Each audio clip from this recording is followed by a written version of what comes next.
Y bueno, quisiera comenzar mi intervención agradeciendo al doctor José Luis Hernández Sánchez el haberme invitado a presentar este libro y decirles que me siento muy honrado de tener esta oportunidad de compartir con ustedes algunas reflexiones sobre el mismo. Este agradecimiento tiene como fundamento el haberme hecho leer un libro muy diferente a otros que he leído sobre inteligencia artificial en los últimos años. El libro es, sin duda, único, porque cada capítulo aborda un ángulo para entender a la inteligencia artificial desde diferentes disciplinas como la filosofía, la ingeniería y el derecho, que cada vez aparecen en un mismo volumen. En lo personal, mi acercamiento a la IA ha sido siempre desde un punto de vista ingenieril. Tuve la fortuna de conocer más sobre esta disciplina cuando estuve realizando mis estudios de doctorado en la Universidad de Carnegie Mellon a mediados de los 80. En aquel entonces estábamos viviendo una de las múltiples primaveras que ha tenido la IA desde que se acuñó este término en 1956. Esta primavera estaba caracterizada por aplicaciones en diversos campos de lo que se conocía como los sistemas expertos, cuyo propósito era automatizar decisiones con base en rutas almacenadas en una base de conocimientos. Hoy la evolución vertiginosa que ha tenido la inteligencia artificial gracias al crecimiento exponencial del poder de cómputo y a nuevos paradigmas como la IA generativa y el aprendizaje automático, hacen que la IA se considere como un factor que tendrá implicaciones mucho mayores que cualquier otra tecnología en prácticamente todos los ámbitos de la sociedad.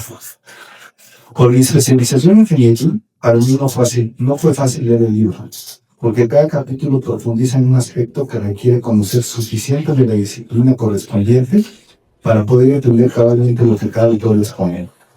José Luis no lo sabe, pero en estas semanas en las que he tenido el libro en mis manos, en repetidas ocasiones me he preguntado por qué aceptaste participar en la presentación de este libro. Afortunadamente no tiras la toalla. Y hoy que llegó el día y estamos haciendo la presentación, quiero compartirles los aprendizajes y reflexiones que tuve sobre cada uno de sus capítulos, esperando que esto sirva para que quienes hoy nos acompañen se animen a leer. El capítulo 1 titulado ¿Qué es la inteligencia artificial? Es el más extenso del libro y en el que más autores tiene.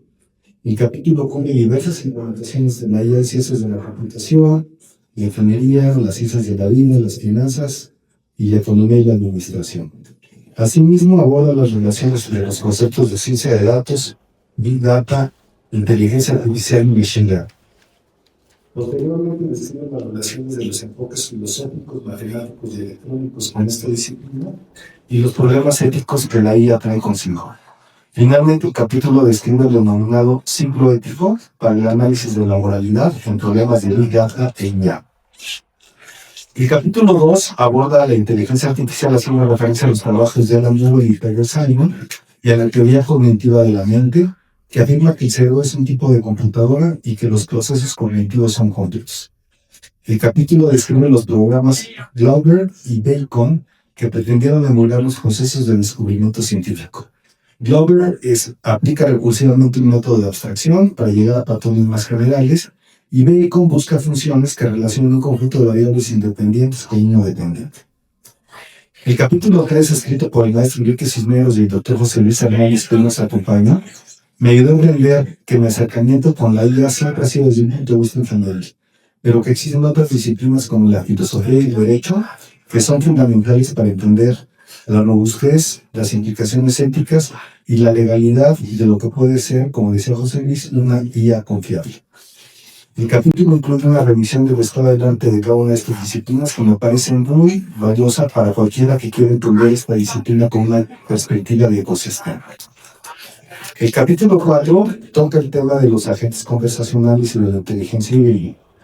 El capítulo ilustra cómo un sistema relativamente sencillo como el ELIZA, desarrollado en 1966, fue capaz de hacer un juego de alimentación que llevó a quien interactuaba con él a pensar que el sistema era verdaderamente inteligente. De hecho, me tocó verlo en Carnegie y me quedé impresionado la primera vez que me... De los 5 minutos. Sí, luego te das cuenta, pero al principio sí te da el gatazo, ¿no? El autor propone integrar a humanos y a las máquinas para aumentar el intelecto y las capacidades de ambos, contemplando un paradigma con el acrónimo CARE, que se refiere a colaboración, adaptabilidad, responsabilidad y exportabilidad. El capítulo 5 reconoce que los macrodatos o Big Data han cambiado la manera como se genera el conocimiento científico y reconocen que los resultados de la inteligencia artificial vienen asociados con una opacidad epistémica procedimental.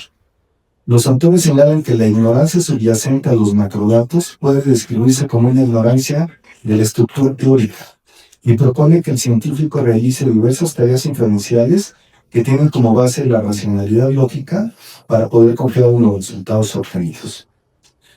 El capítulo 6 distingue entre el aprendizaje de máquina que tiene como base las matemáticas continuas y el razonamiento automatizado que está construido principalmente sobre la lógica. La autora hace referencia a los trabajos de Simon, Newell y Shaw, que se escriben con mayor detalle en el capítulo 2 del libro, y utiliza la teoría de la complejidad para caracterizar a la implicación lógica como un problema de tipo n completo con una complejidad exponencial. Y el capítulo 7 utiliza el problema del marco para profundizar sobre cómo explicarle el concepto del cambio a un robot. El ejemplo sencillo usado por la autora de que el cambiar de posición a un bloque pintado de color azul no hace que este cambie de color se utiliza eficazmente para subrayar la necesidad de contar con una, entre comillas, ley de sentido común de la inercia y el poder circunscribir la extensión de una propiedad para modelar formalmente modificadores como normalmente o típicamente. El capítulo 8 aborda las relaciones entre la IA, la ciencia ficción, el arte y los videojuegos, sin la intención de planificar nada, como le indica su autora, sino con el propósito de generar más preguntas que estimulen la reflexión del lector. Finalmente, el capítulo 9 analiza el impacto que están teniendo las redes sociales en la manipulación social y cómo su uso puede llevar a la adicción y a la destrucción del tejido social. Como pueden ver, el libro es sumamente rico en múltiples dimensiones y considero que su lectura ayudará a que estudiantes y profesionistas amplíen su visión sobre una tecnología que está teniendo un impacto radical en nuestra sociedad. En mi caso así fue, y por eso reitero mi agradecimiento a José Luis por haberlo compartido conmigo. Felicito ampliamente a las editoras del libro, la doctora Karen González Hernández y la doctora Alicia Mercado García, por haberse atrevido a hacer este libro que sin duda va a despertar el interés de muchos estudiantes y académicos, y a los autores de los distintos capítulos por haber contribuido a una obra de carácter único por su enfoque multidisciplinario. Enhorabuena y muchas gracias por haberme invitado a compartir estas palabras con ustedes. Gracias.